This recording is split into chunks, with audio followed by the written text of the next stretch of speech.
بسم الله الرحمن الرحيم الحمد لله رب العالمين وصلى الله وسلم وبارك على نبينا محمد وعلى آله وصحبه أجمعين أما بعد.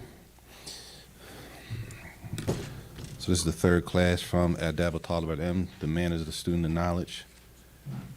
And we move into what is Al-Fasl al-Thani, Adab al-Talib al-Ilm.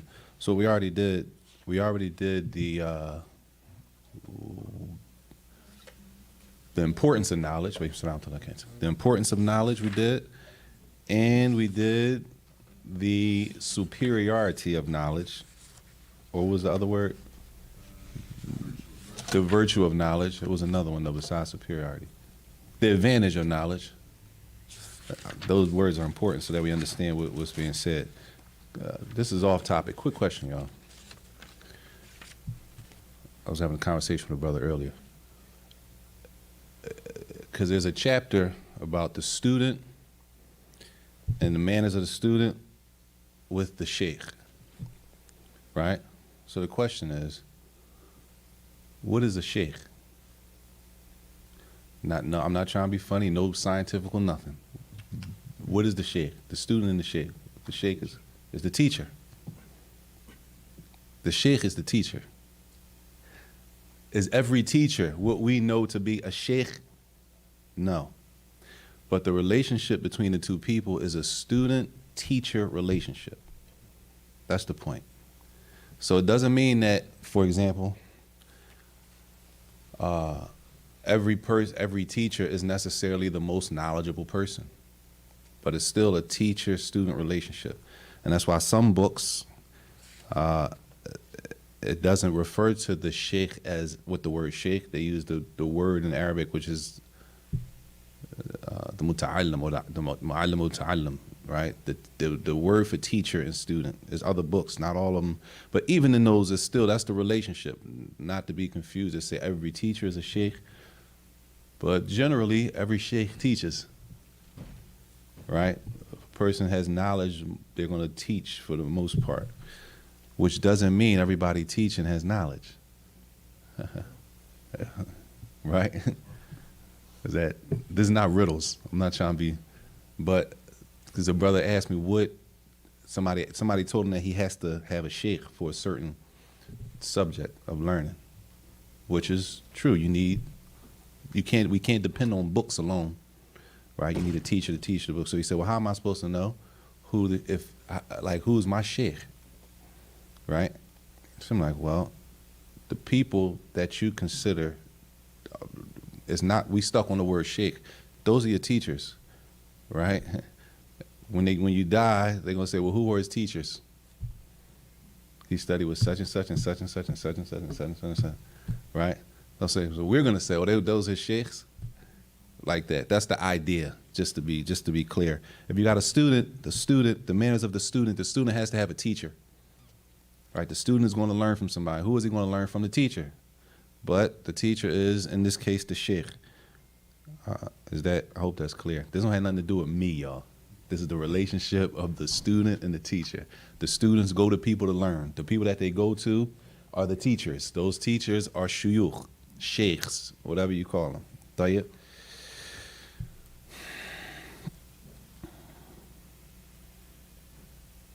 Ask yourself, who are your sheikhs? Because everybody probably has a person who doesn't speak Arabic, right? They're not overseas. They from the same place you from, and they taught you a lot of stuff about your deen in a time where you didn't know anything, right? Do you consider that person from your sheikhs? Huh? You should. I personally do. I do. I hold those people as my sheikhs. I don't care what they know right now. To me, they always gonna be my sheikhs because I learned from those people, and I didn't know anything. Like I was trying to learn, and those people they taught me.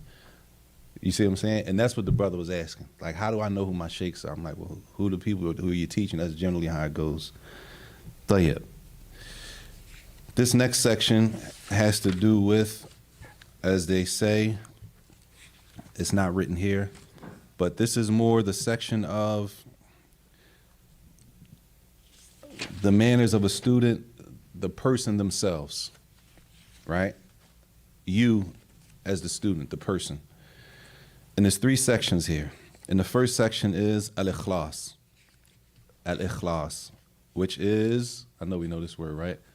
What is ikhlas? Sincerity. Jade. What does that mean, though? Sincerity.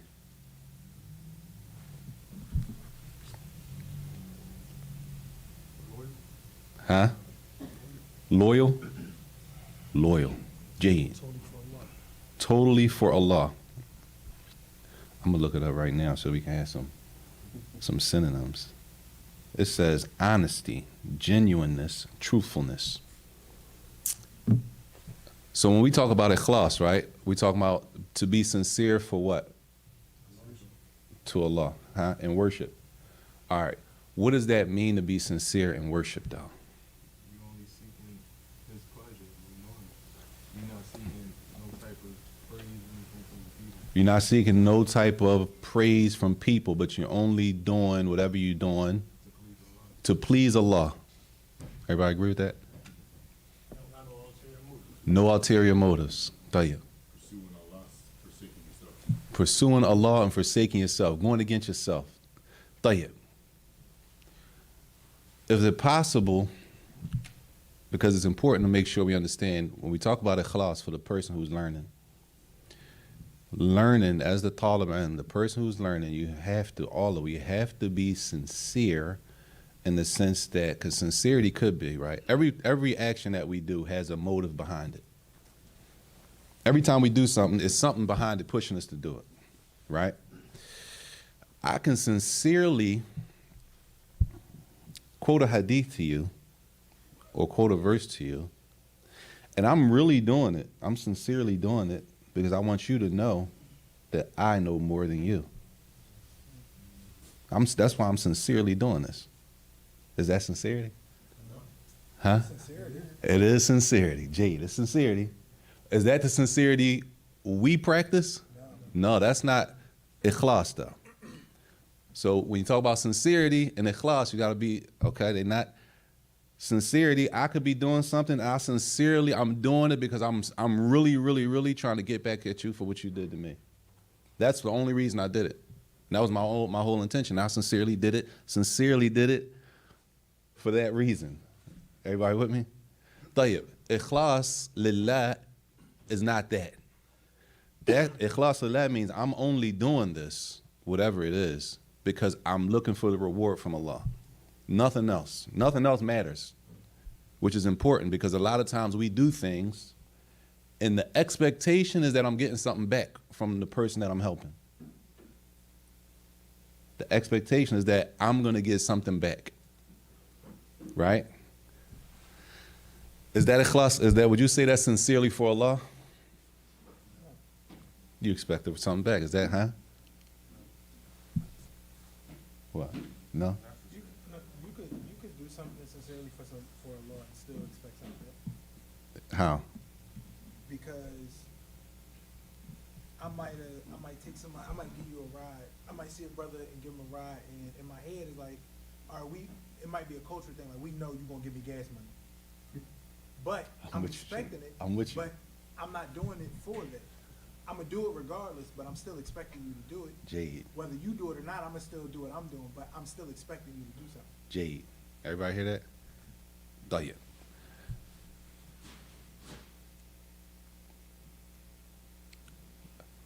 The word ikhlas has a word in it, khalis. Only that you gotta only kickback I'm looking for is what? From Allah. From Allah, that's it. It's difficult to get to that. Like that takes, you know what I'm saying? You gotta strive to always do that every time we do something. That's why many of the sellers say that the hardest thing is the intention. That's why they would say that, because I gotta make sure I'm only doing it for Allah. I don't need anything. I'm not expecting you to do what I'm doing for you. I don't necessarily expect you to do for me. I mean, we Muslim, so in that area, okay, Muslims are supposed to treat each other a certain way, right? So in that case, but this right here, when I do this, right, whether you do it for me or not, because some of us are going to do things because if I don't do this now, you're not going to help me when I need it, even though I don't really want to help you. And then we're going to turn around and say, I'm only doing this for Allah. No, you're doing it because you want to make sure that if you ever get in the jam, somebody look out for you, right? I'm not saying you can't do that. I'm not saying we're not allowed to do that. I'm saying what ikhlas is, if I'm going to say this is for Allah, that's it. It's for Allah only. Whether you give me the gas money, you don't give me the gas money, you drop it in the seat when I tell you I don't want it, none of that matters for my initial intention. You with me? Everybody clear? Ikhlas and sincerity is translated as sincerity, but we make sure we understand what sincerity is. All of it is for Allah. So my prayer, me praying, is for Allah. No matter who sees me. I haven't seen you around. Right? I'm not saying you shouldn't come around. I'm just saying. It doesn't matter who sees me do the worship or somebody's looking at me doing it. That's not what we're doing it for. We're doing it because the expectation is the reward from Allah. That's the only expectation we're looking for. Clear? Further.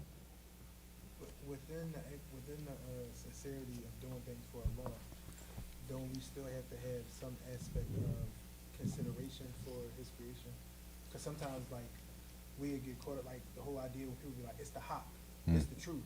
And sometimes we kind of forget about the consideration when we're dealing with people because we so focused on being sincere to Allah.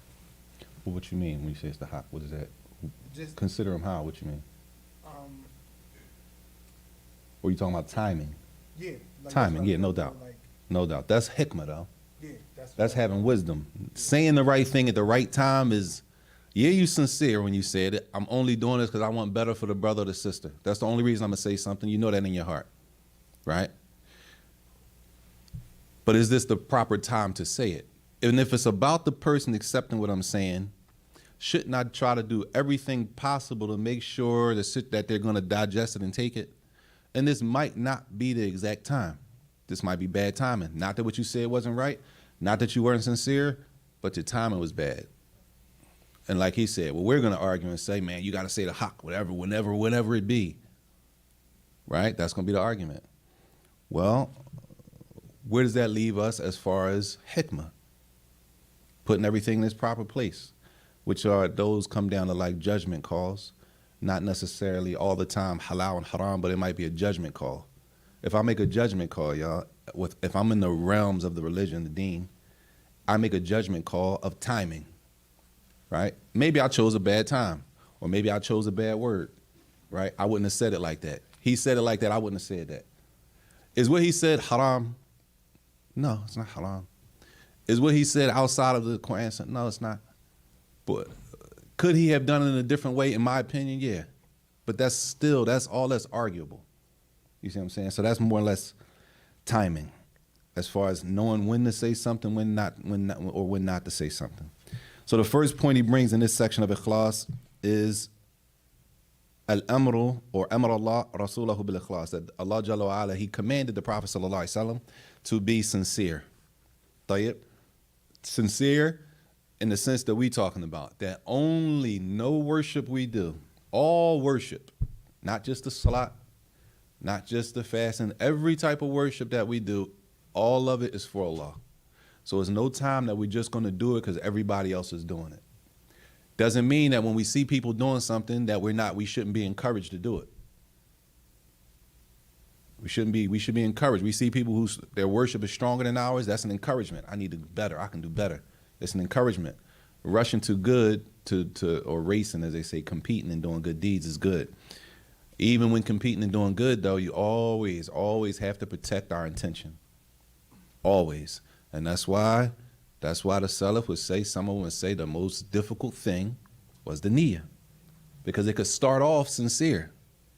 And then something happens, somebody comes and something pops up in the situation, and then it affects you. And that's why it's called tajdeed niyyah, to renew your intention. Even though you might have started off sincere for Allah, something happens on the way to do the worship or whatever the case may be, and you might have to renew your intention. Don't let it go by. We human. We know, okay, that threw me off right there. You might not say, I'm not sincere, but that threw me I was in the zone, that kind of pulled me off my zone I was in. When that happens, it's called tajdeed niyyah, to renew the intention. Tayyib. The fact that Allah Jalla wa'ala commanded the Prophet ﷺ to be sincere, that means we have to be sincere. And he uses the verse from Surah Al-Zumar. It's 2 verses in Surah Al-Zumar. The first verse is number 2, and the second verse is number 11 from Surah Al-Zumar. Allah said, "Fa'budillah mukhlisan lahuddin." Worship Allah. It's a command to worship Allah. Mukhlisan lahuddin. Making the entire deen of Islam only for Allah. What does that mean? That I make my entire deen for Allah. With all of your actions and your intentions, you're singling him out and not for anyone else, which will be, I believe the term is riyah. J, because we're going to get to the yeah. Good. It's you making all of your actions. The actions that you can see, which is what? Huh? Like what? What can you see me doing? Praying. Huh? Salat, what else? Huh? Hajj, wudu, sadaqah, going to class, reading Quran, caring for the orphan. All of those things are different types of worship. All of it. Every time we do it has to be only for Allah. I'm only needing the reward because we might do some worship, y'all. I'm not saying that it's haram. What I'm saying is this. We got to make the distinguish between the two. I might feed the orphans on Saturday because I need it on my resume. Right? I'm not saying it's haram to do that. I'm just saying that's my intention. I need some community service on my resume. Right? Is that okay? Nothing wrong with that. But can I turn around and say, oh, that was for Allah only? No, it wasn't for Allah. I'm not saying it's haram, but it was what it was. It's for what it was for. Prophet said, "Inna min a'malu binniyat." All deeds are by intention, and everybody's going to get exactly what they intended. That was for the resume. Alhamdulillah. And it worked. Alhamdulillah, you got that on your resume. Is that going to be written down as a good deed? Allah a'lam. The intention wasn't for that. And Allah is Ar-Rahman Ar-Rahim. He could have mercy on a person and still reward him for it. But we need to know everything we do has a niyyah behind it. Tayyib. The other verse is also in Surah Al-Zumar. Allah says, "Qul inni umirtu an a'bud Allah mukhlisan lahuddin." It says, say, I was commanded to worship Allah mukhlisan lahuddin, making the whole deen for Allah. The whole deen, like he said, is what you can see from a person and what you can't see. What can't you see? The niyyah. You can't see a person's intention, and we assume, let's not take this and go crazy, y'all. We assume that our brothers and sisters have good intentions. We're not assuming everybody's niyyah is bad. We shouldn't assume all the Muslims have the bad niyyah when they do something. Yeah, a person can have a good intention and make a mistake. Right? They can have a good intention and they're wrong. The intention was good, but they're wrong. It's a mistake. A mistake is a mistake, and the intention is the intention. So just because somebody makes a mistake doesn't mean the intention wasn't good. Tayyib? So in the tafsir it says that the entire deen of Zahira wal Batina was apparent and was not apparent. What else is not apparent? Iman, a person's faith. Huh? You want me to translate all that? You want me to? Huh? Fear. Jay, summarize them all up. No. Actions in the heart. The things that happen in the heart. You can't see a person's sincerity, their intention. We can't see a person's intention. We can't see a person's fear, a person's tawakkul, with their dependence and reliance on Allah. None of that can be seen. Right? A person may say, well, you can see the effects. We're not talking about the effects and how it makes a person behave. We're talking about that person. He wasn't sincere. You could tell they wasn't, because this is our language. You know they wasn't sincere when they did that. Well, how do you know that? Who sincere would do something like that? Right? Which we're using, when we do that, we're using other signs that point to insincerity. So when people do other things, right, that we all might agree on, the people are not sincere when they do. That was just like the cover up. That was a smoke screen. He was just bidding it, whatever the word we use. That wasn't really about that. That was just the cover up for what a person was doing, possibly. But we just need to understand the difference between sincerely for a reason and sincerely for Allah. And I'm not saying sincerely for a reason is haram, but you got to look at the reason, because it could be, depending on what a person is doing. طيب. طيب, he says, number 2, how does a person make their niyyah, their intention, only for Allah? How do you make your intention mukhlis? طيب. He mentions 3 things here. You ready?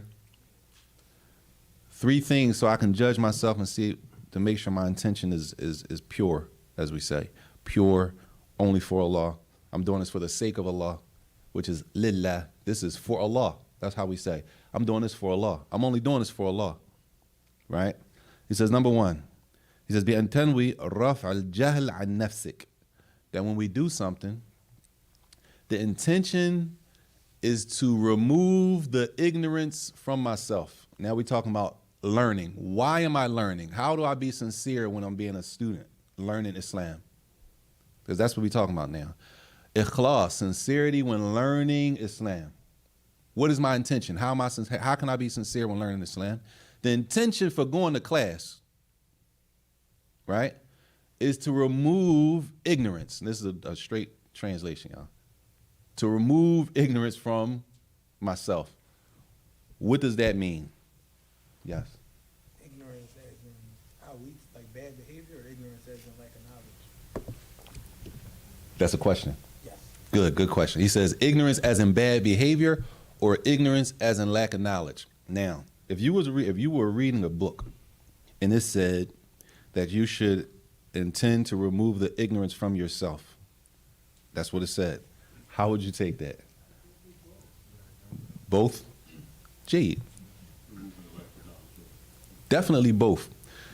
Now, more specific, the more specific one is removing the lack of knowledge. Because the assumption is if I go to class and learn something, I'm going to get knowledge about something I didn't know. Right? So I go to a salat class because I need to learn more about my salat. Is anybody salat here perfect? Anybody perfect salat? Nobody? So when a salat class come in, everybody's going to be here. That's the... All right, forget salat because everybody... What about anybody with a perfect wudu? They know for sure their wudu is... Nobody? Right, let's scroll back. Whose Al-Fatiha is perfect? They for sure. Sure. I'm asking, is it perfect? Inshallah. So when the classes come, that's the point. The point is, if I go to class, it's something I'm going to learn that I don't know. I'm going to get some knowledge about something that I don't know, right? Now, if it's bad behavior, then that's a class on adab, how to behave. Same, so it fits more general if it's about bad behavior. But in general, the knowledge that I don't know something, I need to go to class to learn it. We can't think we're going to sit back, y'all, on the internet or sit back, even right now. And this is another chapter of the manners of the Talib Ilm. The Talib Ilm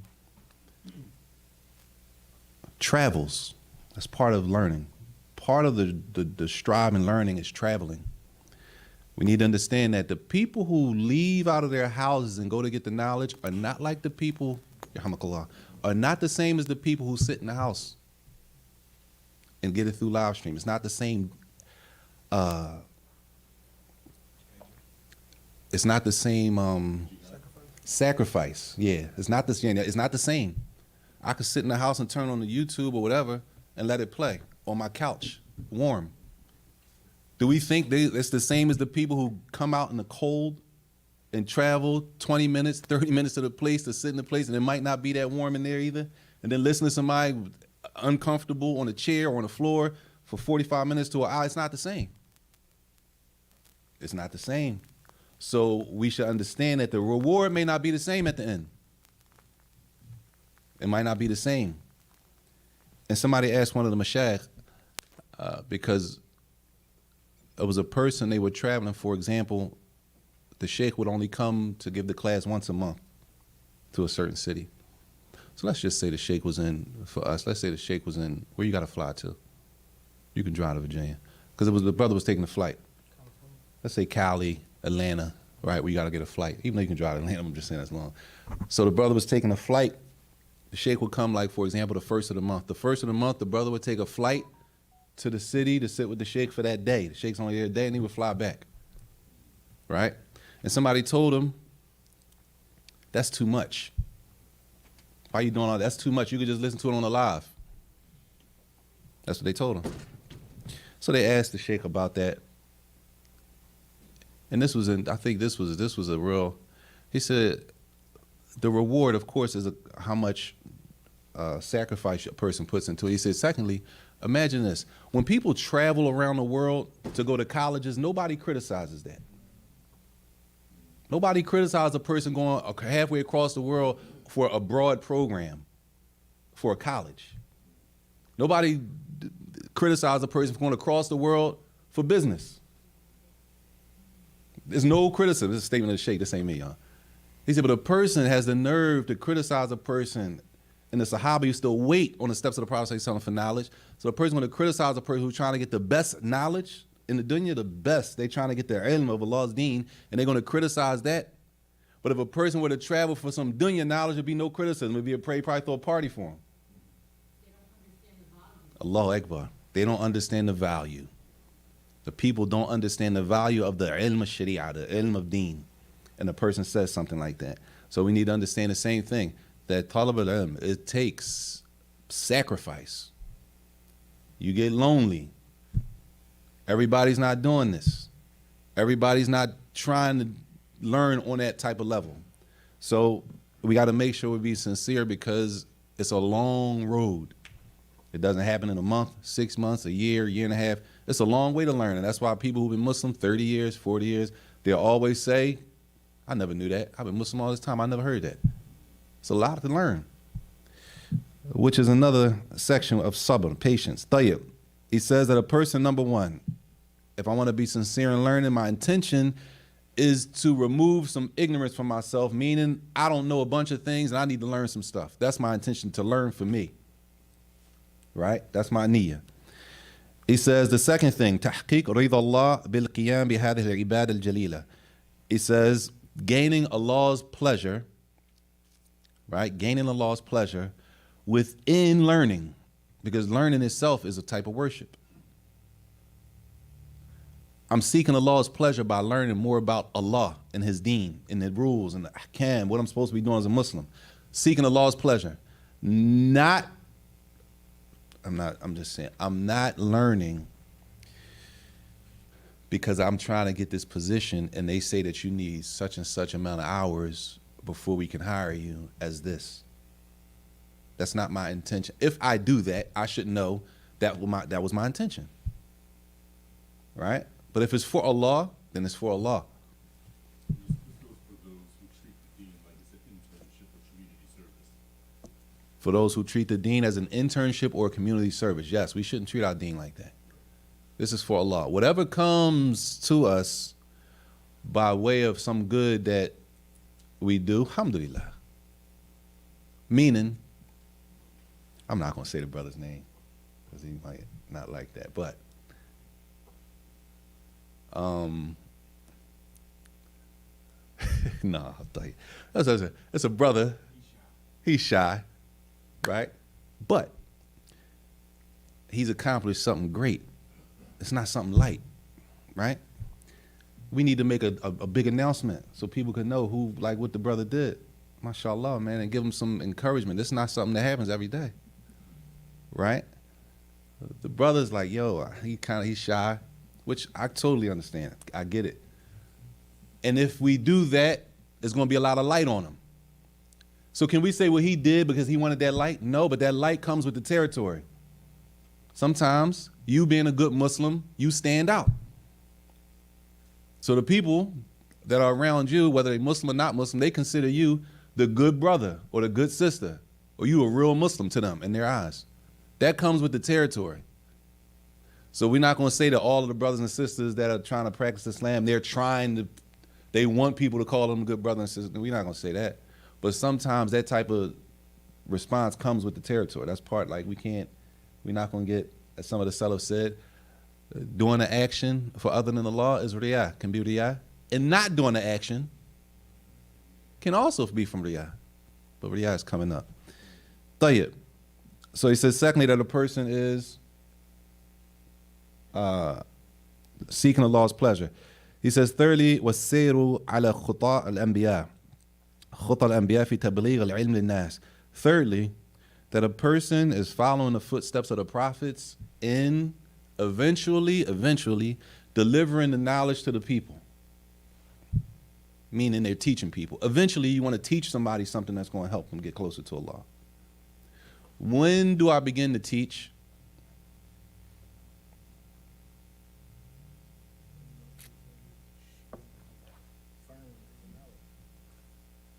When you're firm in your knowledge. I need a simpler answer than that.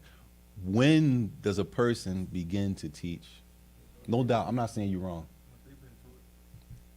Good. Once they've been taught. Once they're able. Once they know what they're talking about. Once you understand.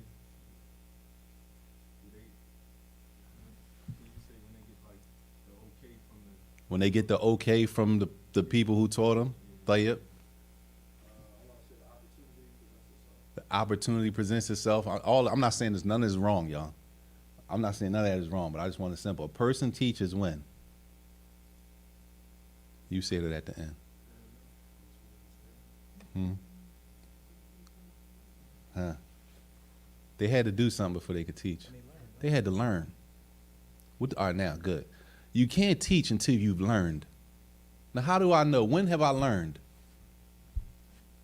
Because I memorized some things, and I may be able to help people with those things. You know what I'm saying? When do I consider myself learned? She said, when you implement it. Jade, when you implement it. Everybody see where we're going? This is the whole point, because we're not going to stay on this. There are levels. Now we're getting in the levels of what have I learned? What do I know? Because we don't want to get to the thing where I can't say anything because and we don't want to go overboard that we're saying too much and we haven't learned. So everybody in that case has to be sincere and know, I know my level. I did learn this good. I can say this. I can't say that. I don't know anything about that, but I do know this part. And I can stop there. And we don't lose anything doing that. No, nothing. No stripes lost, no nothing. There's nothing lost. And that's why many of the Salaf, they used to say that half of knowledge is what? I don't know. Saying I don't know is half of ilm. Half of knowledge is to be able to say, no problem, no pride, no nothing. I don't know. If somebody asks me for it, now I'm serious. If somebody asks me a question, I say, I don't know. You know what they say to me? Come on, Sheikh. Like, I don't know. You know, you can't afford now it's dangerous. This is the danger of that. Now you put a person in an uncomfortable situation, depending on the person, to feel like they have to say something. Allah understand, Allah protect us. That's why, again, many of the stuff you say the most difficult thing is the intention. I was sincerely, I really don't know. Or maybe I'm really not prepared to answer that question. Come on, Sheikh. I know you know this. I asked such and such, and he know. Well, if you ask them, khalas, why you asking me? Maybe I don't know right now. It doesn't.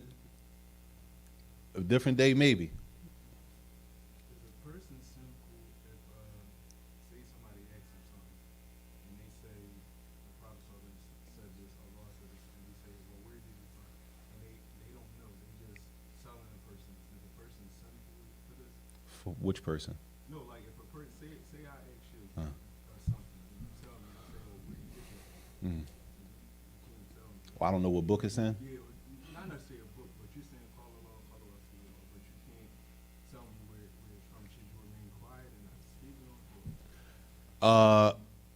In regards to Basically, if somebody asks me a question and I say Allah said in the Quran or the Prophet something said, but I really don't know the reference. I really can't point to you where it is. He said, should you be quiet? Or is it a sin to say that and you really don't know where it is? It depends. If I know I read it in the Quran and I just don't know where it is, then I need to tell the person that. I did read this in the Quran, I just can't remember where it's at. As opposed to, I never read that, but I heard that joint like 1,000,000 times, but I never read it. You better off saying that. Listen, man, I don't know if this is a real hadith. I don't know where this came from, but you always hear people, I don't know. That's all I have on. I don't really have anything solid. Either. The most important thing is not to attribute something to the Quran or the Sunnah that you're not sure is from the Quran or the Sunnah. If I'm sure it's in the Quran, I forgot the ayat. I read it last Ramadan. I just can't remember the verse, where the verse is and what surah. I read the hadith. I thought it was in a book. I can't remember where I read it. I personally read it. You mean it's better to clarify it. I never read the hadith. I'm not saying it's a hadith, but I heard this. I'm not saying it's a hadith. It's better to be clear like that so that we don't say something about the deen that's not from the religion.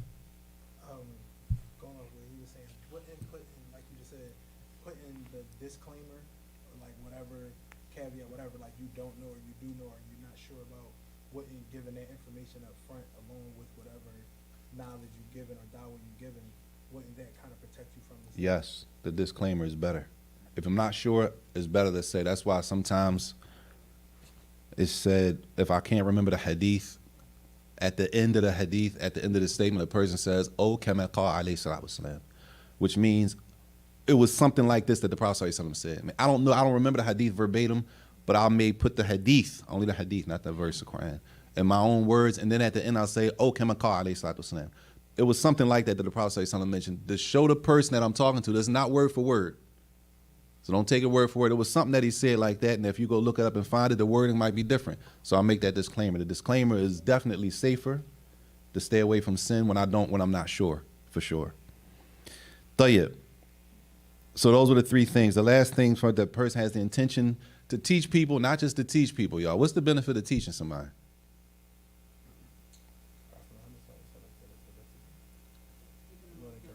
Seeking the Lord's pleasure, yes. Form as a cat, yeah, but all right, yeah, all that's good. When you teach somebody, what are you doing? Huh? Yeah, but what are you doing for them? Helping them. Help your brother and your sister. I'm not saying y'all was wrong. You teaching somebody, you're helping somebody else. That's the point of teaching them. Why?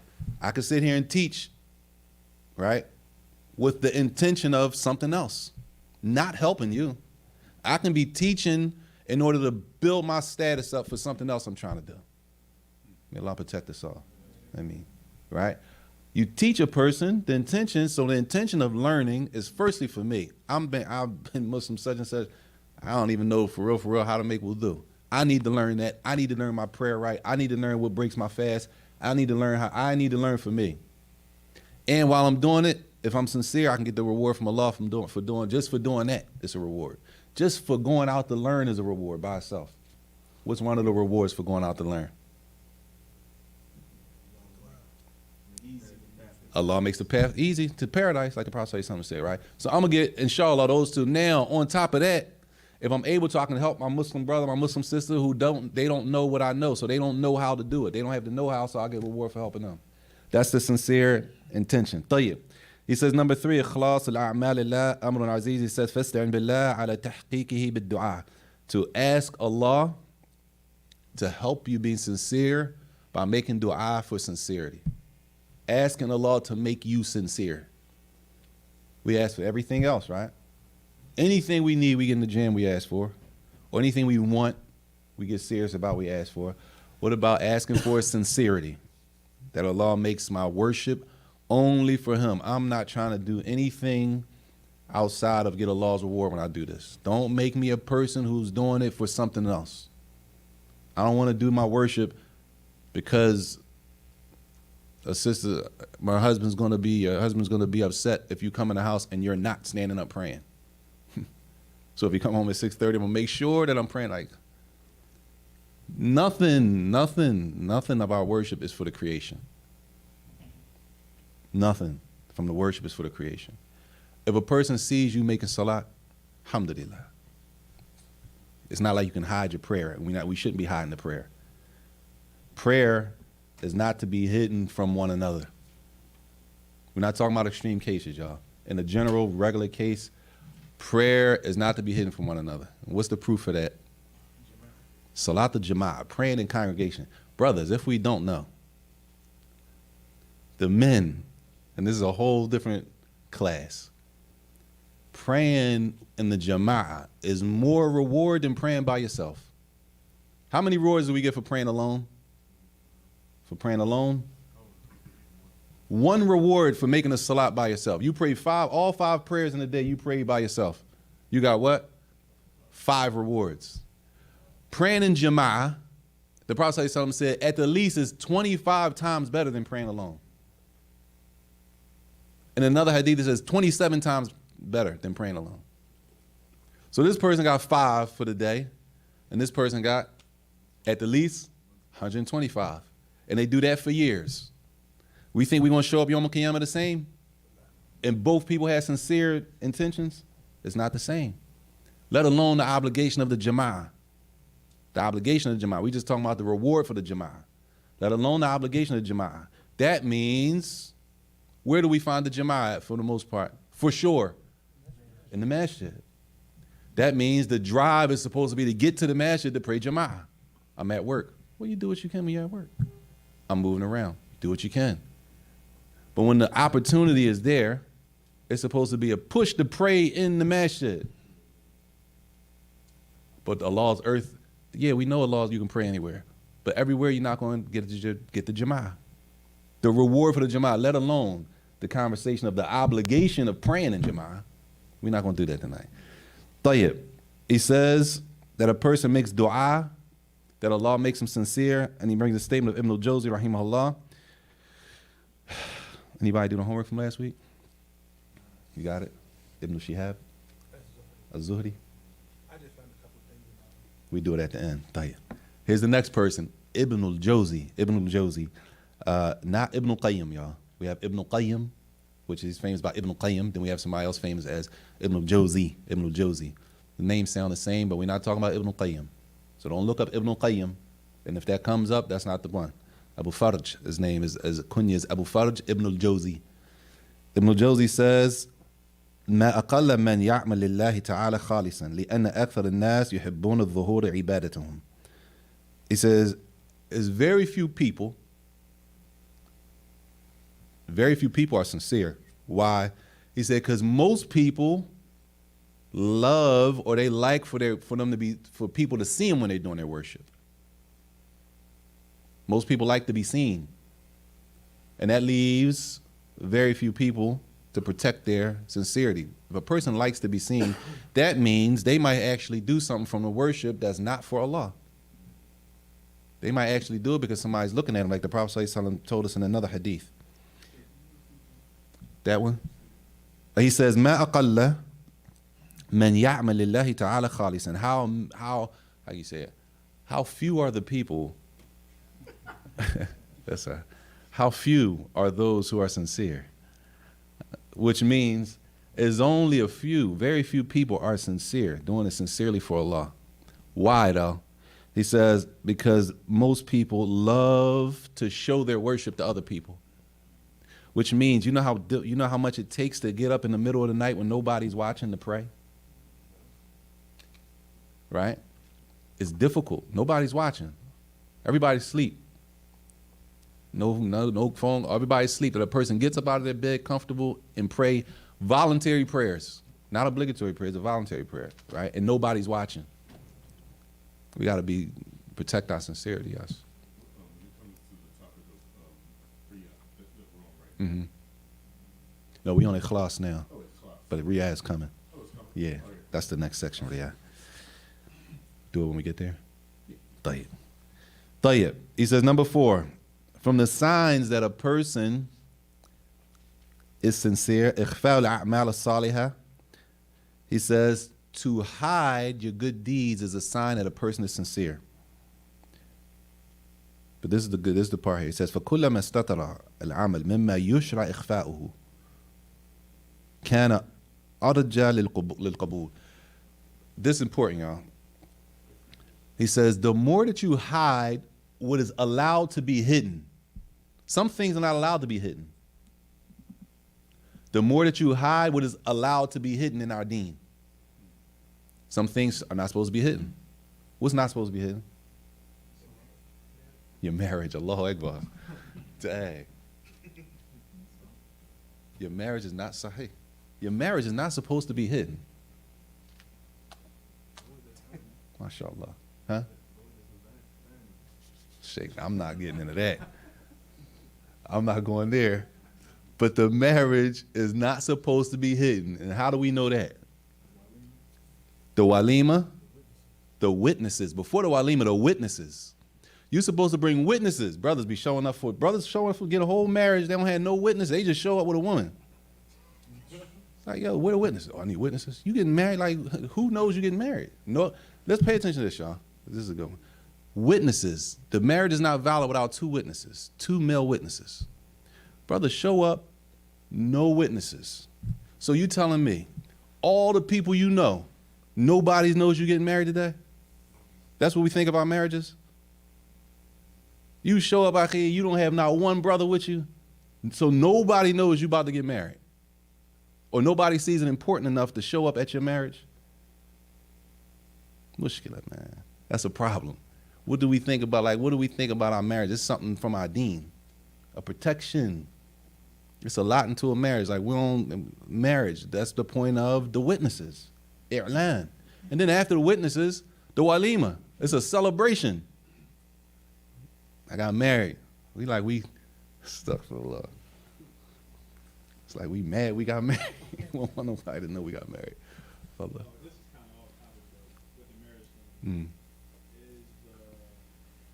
Is the wali is considered witness or not? Off topic though. We'll save that for the marriage class, inshallah ta'ala. Inshallah. Tayyib. He says, so for the things that are allowed to be hidden, a sign of sincerity is that we keep it hidden. What's allowed to be hidden that people don't have to know when I'm doing it? It's worship. Huh?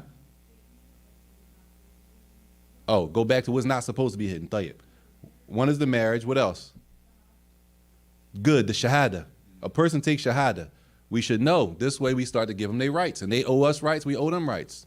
So you don't just walk, a person takes shahada, you don't just walk past them the next day and don't say anything.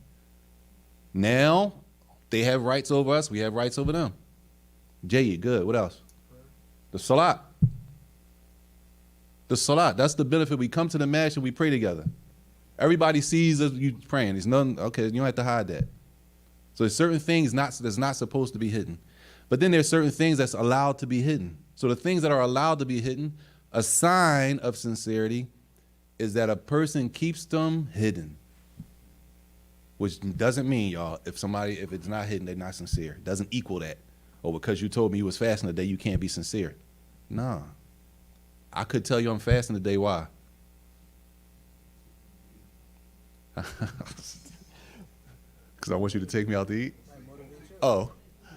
Oh, so you won't take me out to eat? Oh, if I'm invited, Jay, if you invite me out to eat, then I'll be like, my bad, I'm fasting, man. Jazakallah khairan. Right? Is that not sincere? Now I'm not sincere for fasting that day? Depends upon the invitation. You might not bring it if it's a sunnah. It might, yeah. If it's an invitation. It depends. Tell you, but all right. So maybe I thought you said I might want you to treat me to dinner. You know I'm fasting today. Like you look out for me tonight.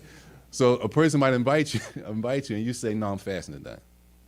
Or why else might I tell you I'm fasting? Because you can't see me fasting. Follow. Good. An encouragement that you should fast. It's Monday. You're not going to do that with everybody, but there's certain people you're close enough to, right? You're not going to assume that he comes or she comes and tell you they fasting today. You know them. They good person. They try and practice Islam. You assume they're not sincere. No, maybe they're telling you as an encouragement that you should fast this day too. You should fast Mondays and Thursdays or whatever the day is because it's a voluntary fast. Or maybe you need to make days up from Ramadan that I have to make days up and you have to make days up. Maybe you forgot. You got to make days up. So I say to you, I'm fasting my Ramadan today. It might remind you to fast yours. So it doesn't mean when a person says something, they're automatically not sincere. Mentioning it doesn't equal not sincere. But it says from the signs that a person is sincere, that they keep the things that are able to be quiet or hidden. He says, كَمَا يُحِبُّ الْعَاصِي إِخْفَاءُ سَيِّئَاتِهِ. The same way that a person who is disobeying the law tries to hide their disobedience. A person who's obeying the law tries to hide their obedience. It protects the sincerity. That I'm not doing any of this, what I'm doing, for anybody else. It's only for Allah. Nobody needs to know. And that's why there's chapters on this A'mal al-Salaf and stuff like that. I forgot the man's name. It said he fasted every other day for 30 years. or 20 years, and his wife never knew. And every day when he goes out to work, she makes him lunch. And he always comes back with an empty. How did he do that? One day he fasted, and he gave the food away as sadaqah. The other day when he broke his fast, he ate the food. And that's why many of them at the Salaf, they say that if you can take one, they say if you can take one deed, something, you find something small that nobody else knows about, and you just do that. Build your sincerity up. Find something that you can do consistently, nobody else has to know. And don't tell anybody. And you do that, and you practice that until you die. As a person guards their sincerity. If I messed up on everything else, Allah protect us. If I messed up in my sincerity and everything else, at least I had this one thing that nobody ever knew about. This was just between me and Allah. Tayyib. He mentions the hadith of the Prophet sallallahu alaihi wasallam, where in the hadith, السبع الذين يظلهم الله في ظله يوم لا ظل إلا ظله. The hadith about the 7 that will be under the shade of Allah on the day of judgment, when there's going to be no shade except for the shade of Allah. May Allah make us from those people. I mean, one of those people, the Prophet ﷺ said, he said, رَجُلٌ تَصَدَّقَ بِصَدَقَ. Who will be under the shade of Allah, one of those 7? A person, they gave sadaqah, right? We know sadaqah, right? What's sadaqah? Charity. Which means I gave something and I'm not selling it. It's free. Charity, are usually helping somebody, right? A person gave sadaqah, فَأَخْفَاهَا حَتَّى لَا تَعْلَمْ يَمِينُهُ مَا تُنْفِقُ شِمَالُهُ. He gave sadaqah until, as we say, his right hand didn't know what his left hand was doing. That's how much or how discreet and low-key he or she was when they gave the sadaqah. They don't, I'm not saying, it's just, everybody don't have to know how much money you give them for sadaqah. You don't have to show everybody, and that's why a lot of times in the sadaqah box, in the sadaqah bucket, the money will be balled up, like all the way like this. Like a date. It'd be a dollar bill. It might be $1. A person balled it all the way up and made it as small as possible and tossed it in there. It could be $100. It doesn't matter what it is. And they're using the hadith that from the people who are going to be under the shade of Allah on the day of judgment are the person who gave sadaqah, and they gave it so quietly nobody knew that their own right hand didn't know what the left hand was given, or the left hand didn't even know what the right hand was given, the own person himself. Being discreet when it needs to be discreet. Tayyib. It says, وَرَجُلٌ ذَكَرَ, this is the end of the hadith. The Prophet ﷺ said, وَرَجُلٌ ذَكَرَ اللَّهَ خَالِيًا فَفَاضَتْ عَيْنَاهُ. Or also a person who they used to make dhikr of Allah when they were alone. We know alone, right? A person's by themselves making dhikr. SubhanAllah, whatever dhikr they're making. And while they're making dhikr of Allah, it brings tears to their eyes. Nobody's there watching them. But that type of sincerity, those type of people will be under the shade of Allah on the day of judgment. He says, قال بشر ibn al-Harith رحمه الله. He says, لا تعمل لتذكر. Don't do something so that people will mention you. Don't do it so that people can say something about you. Don't do it so that you can get a good response from people. He said, اكتم الحسنة كما تكتم السيئة. Cover up your good deed the same way you cover your bad deed. It's closer to being sincere. It's closer. It doesn't mean, y'all, if a person does something and people see him that they automatically not sincere, though. I don't want anybody to understand it the wrong way. Tayyib. Number 5. He says, احتقل أعمالك صالحة وخف من عدم قبولها.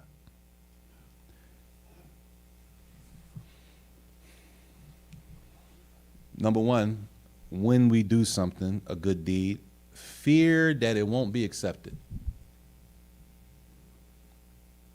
If I fear that my good deed is not accepted, what does that do to me? I need to do more. I need to do another one. I don't think that might have been right. I messed up. People do this all the time, y'all, on Hajj. How much is it to make Hajj? Anybody know? Like 10 grand, 12 grand, at least 10, right? At least a dime. Even if you get for 8, you're spending money, it's going to come to a dime. It's going to come to 10, right? A person makes Hajj. he made Hajj, his wife made, it's two of them, it's 20, right? 20,000. If it's three of them, yeah. If it's three of them, you talking about 30 grand. People make Hajj. When the Hajj is over, you know the first thing they say? I think I messed up, man. We all in regular clothes. I'm gonna have to come back. I think I messed up. Everybody's scared that it wasn't right. I'm gonna have to come back. I forgot to drink the Zamzam on the Tawaf. People start remembering everything from the book. Once you finish, everything you read in the book comes back. When you was in there, out there, you forgot. It was so much. Then when people finish, first thing they say, I forgot to do this. Even though that doesn't invalidate, most of the time, it doesn't invalidate the Hajj, but a person wanted to do everything. So people say, I got to come back and do it again. The fear that it's not going to be accepted keeps a person to do more, right? He says you should belittle, minimize the good that you do. If you minimize it, that's going to push you to do more. But if you make everything you do this big thing, a person gets comfortable like I did enough. I'm cool, I did enough. And then that'll encourage a person to stop doing good deeds. The fact that I think I've done enough. I'm cool. I prayed all 5 for the whole Ramadan. I'm good. So you're not going to pray all 5 after like the day of the Eid. What we going to do the day of the Eid? We're not going to pray all 5 on the day of the Eid. First day after Ramadan, we're not going to pray all 5 on time. You prayed all 5 on time for the past 29, 30 days. That's enough? Because if you feel like that's enough, the next day, the timing of the salat is not going to be that important. I did enough. I've been going hard the whole month. That's the idea. I've been going hard the whole month. So now I'm good. No. Always look at those as small. It might hopefully was accepted. I need to do more. Don't big it up. Make it a small thing. I didn't do enough. So that we're encouraged to do more. طيب. Number 6. He said, المؤمن لا يغير ثناء الناس لا يغيره ثناء الناس.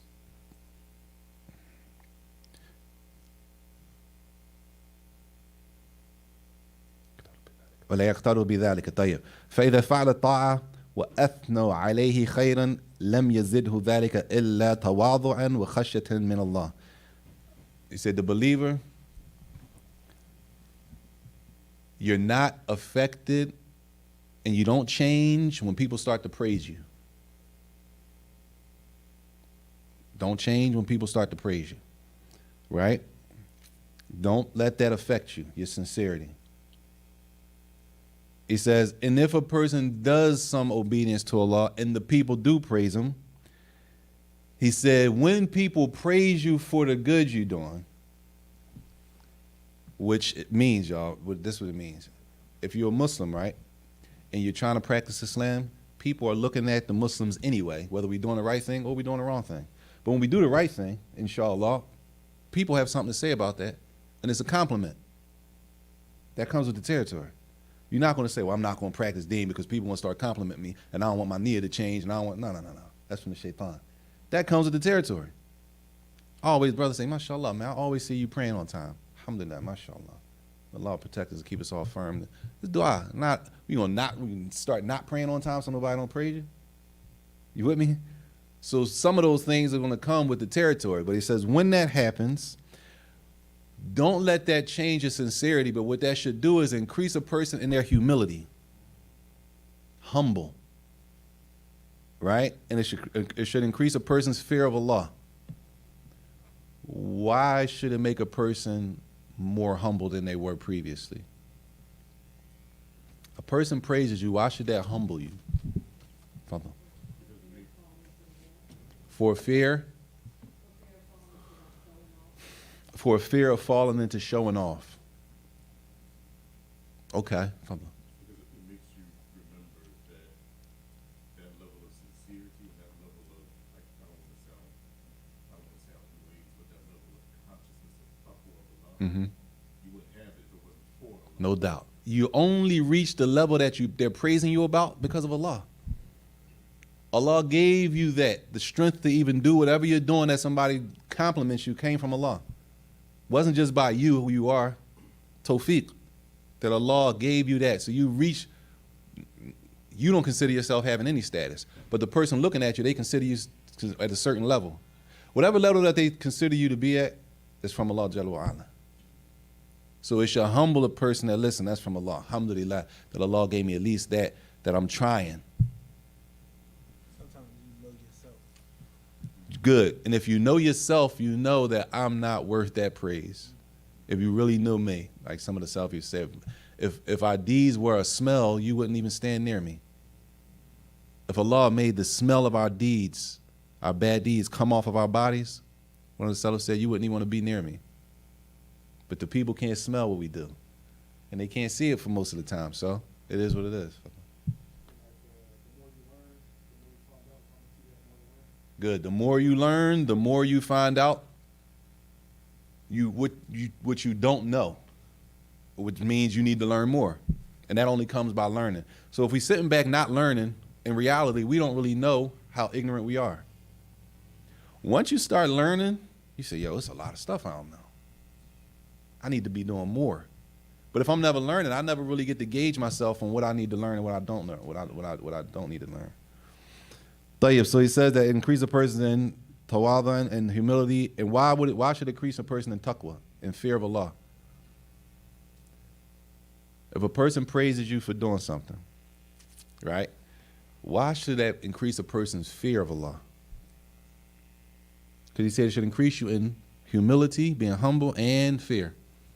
Because if you're conscious of Allah, Mm-hmm. you know that Allah is watching you, then Allah has the ability to change the situation. No doubt. Allah has the ability to change a person from the situation that they're currently in. Okay. What else? Hold on. It could be a test. It could be a test. What could be a test? The praise. The praise could be a test. How will you react when people praise you? Further. As Allah gives, He also has the power to take it away. No doubt. Anytime He sees fit according to His wisdom. No doubt. Allah gives and He takes. And whatever you see from me, that means I'm responsible before Allah to do that.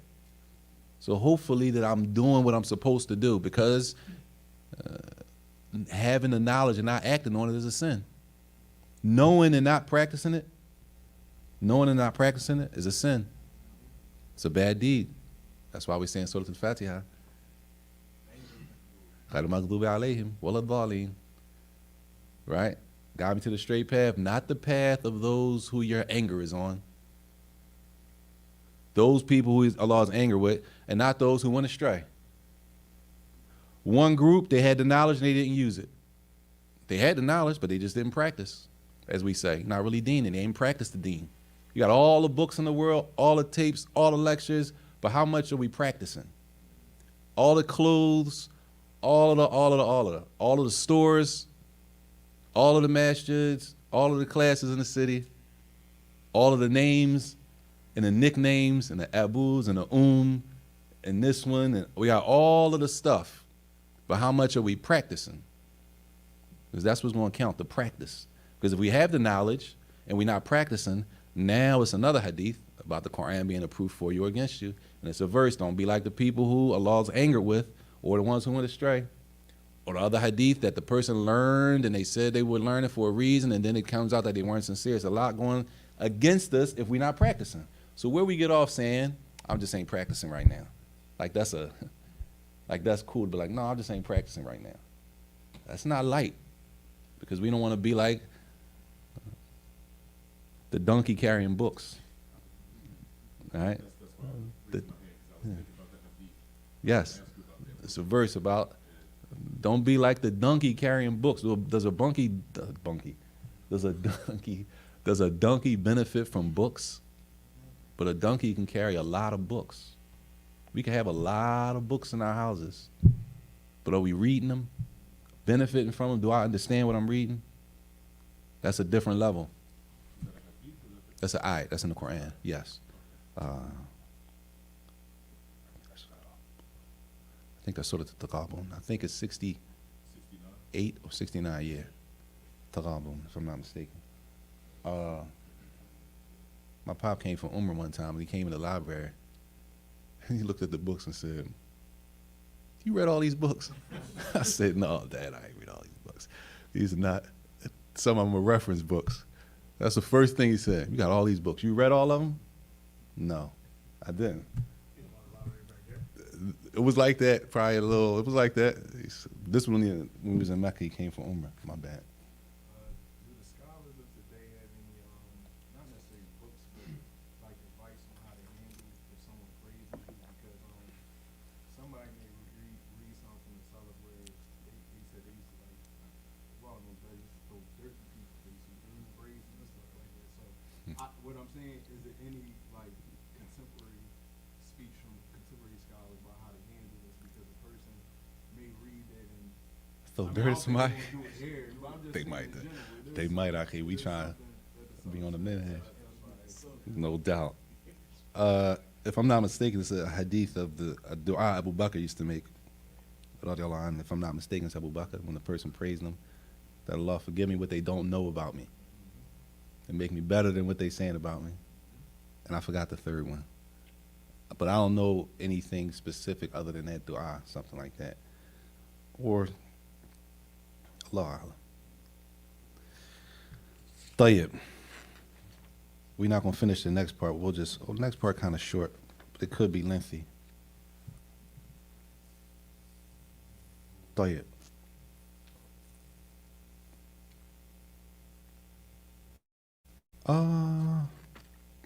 الخوف من الرياء. طيب. What is riyah? Showing off. Doing actions of worship in order to be seen by people. We call it, it's usually translated as showing off. But what does that look like, though?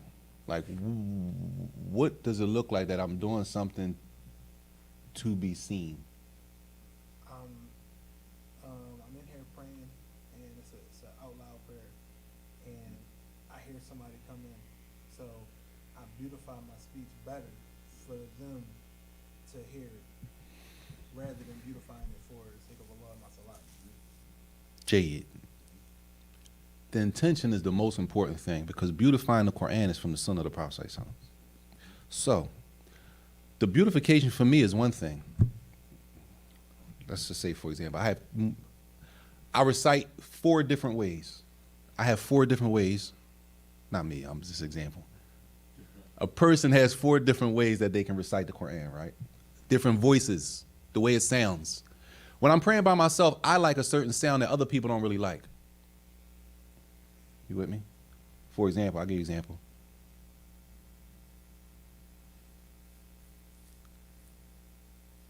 Somebody might recite, that's just, never mind, forget that.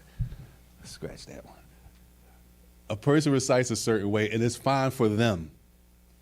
But people praying behind that brother or that sister, they don't necessarily like that sound. You with me? Is this, everybody with me? Is this clear or does it sound crazy? You know how you recite and you got a voice you recite? All right. Some people could do more than one voice, right? So the first voice is for me. I like that. And I can find, but I know people don't like that. So say if I do what he did, I'm reciting in a voice that I like because I'm by myself. People come and join the slot and pray with me, so I change my voice. You with me? I change my voice to the sound that people who praying behind me like. Is that sincere or insincere? That's consideration. That's sincere. That could be who? Teeter, like either way. Oh, on the fence? Yeah, I'm a fan. My bad. Teetering. What do you mean teetering? Like, what does that mean? If we say on the fence, what does that mean now? Well, like in between, like it could possibly fall into that, or it seems tricky. Jade. Let's nail it all the way. Would you describe a person who did that as being insincere, yes or no? No. Some people say yes, some people say no. Jade. The intention is from the Sunnah of the Prophet, something to beautify the Quran when you're reading it. It's also from the Sunnah to consider the people behind you when you're praying. It's also in the chapter of the Salat about the neighbors and their consideration, if they like the mu'adhin or not, his voice.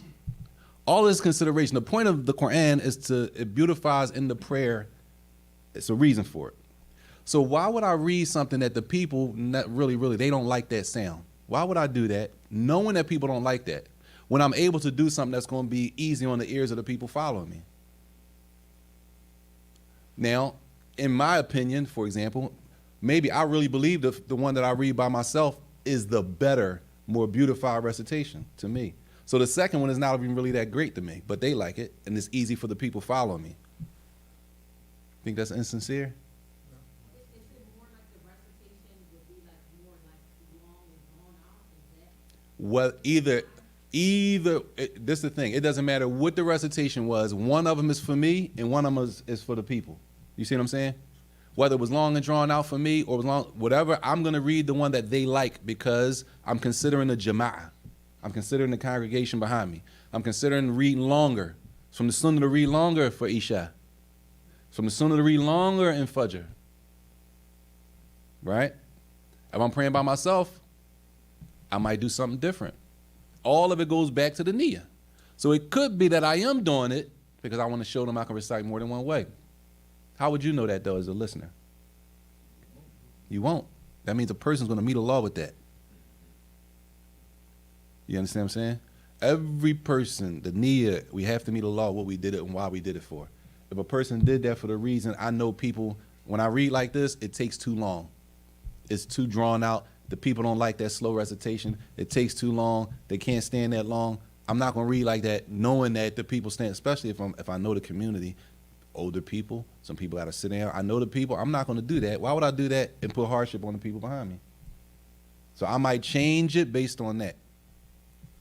It's an example of this happened a few years ago. One of the imams, he was leading Tawih, and he naturally prefers to recite in Warsh. Mm. But the community of the masjid, they weren't familiar with it. So he was reciting in Hafs Jade. to accommodate the people. To because accommodate the people. They literally didn't understand what the different qira'at. Good. Jade. That a brother was leading the salat, he can recite in more than one recitation. He prefers to recite in one way, but the people praying behind him, they don't understand that qira'ah. They don't understand that type of recitation. So when he leads them in prayer, he reads in a recitation that's comfortable for the people praying behind him. What we want to say, he's not sincere for doing that? No, that's hikmah, that's fiqh, understanding the people and the situation that you're in as the imam, and being considerate of the people praying with you. That's from the sunnah of the Prophet. The question I was going to ask is probably more suits a different class. I was going to ask the difference between those terms and how the characters are pronounced, during the recitation. We gotta bring a specialist in for that, Sheikh. I'm the scheme, man. That's not my thing. Come on, Sheikh. I know some people, though. I could get you with some people. That's a beautiful thing. Tayyib. We're not going to go too much into this, even though it's short. It's only 2 points, which is al-khawf, fear of riyah, which is doing some type of thing in order to be seen, which is riyah, but there's also a thing called sum'ah, which is the same idea of riyah, but it's to be heard. You want to be heard.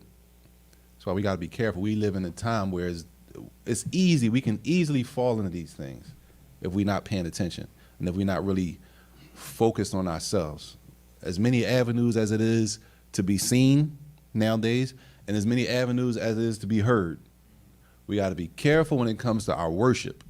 Now, if it's something else, you're doing business, we're talking about our worship. We got to protect our worship. We have to protect our worship. We're not talking about a person has a business, they selling stuff, and they got to do it. We're not talking about business. We're talking about worship. When it comes to worship, we need to be very careful that we're protecting our intention so that we don't go overboard in anything, that we moderate and we practice what we've been taught in the Quran and Sunnah. Tayyib. We'll stop there on Al-Khawf and Riyah. We'll finish those two. We'll start there next week, inshallah. Unless there's any questions. Even though that's the majority of the job, for real. The hadith of this section is the explanation of the Prophet ﷺ of what Riyah is. He explained it to be the same example that he gave, that a person prays at the end of the hadith, that a person, يَقُمُ الرَّجُلُ يُصَلِّي, a person stands to pray, فَيُزَيِّنُ صَلَاتَهُ, they beautify their prayer, Lima yara min nadara rajulin. From based on what they see a person looking at him. Which means the situation we talking about in recitation could be either way, right? But what about the way we pray? The movements of the prayer, right? The movement, how you move when you pray. You were moving a certain way when you were praying by yourself. We're not talking about the recitation now. The recitation, maybe, I got to fix my, all right, people coming. I'm not going to recite in Warsh because they don't understand it. I'm going to change and recite the way they understand it. For them. I'm not trying to just, that's for them. I could stay like this, but that's going to possibly harm the people. Like, what about the way I'm moving when I pray? The sunnah is to do something. I was leaving off all the sunnah. I was just getting through it. Right? And nobody necessarily joined the prayer with me, but maybe somebody sees me or I see somebody walk by. So now, I don't want nobody to not see me doing the sunnah. Let me do the sunnahs. We got to be careful. We have to be careful that we're not doing our prayers. None of our worship should be like that. Somebody looking, I don't want them to not. Now, you do what you were doing for Allah. If you weren't doing the sunnahs, don't do the sunnahs. It's not going to validate your prayer. You're going to lose reward, but that's what you were doing. Do it for Allah. Or you're going to do the sunnahs because they're looking at you, but that's not the same as doing the sunnahs for Allah. Because as the Prophet ﷺ said, Sallu kama ra'aytumuni usalli. He said, pray as you see me praying. So I wasn't following that hadith when I started to do it. I only started to do it because such and such walked by and I don't want them to see me not doing it. So I'm going to do it now. That should never be our niyyah. The niyyah should be, I want to pray as the Prophet ﷺ prayed all the time. That should be the niyyah. Allah, we'll stop there unless there's any questions. Fadlan. Yes.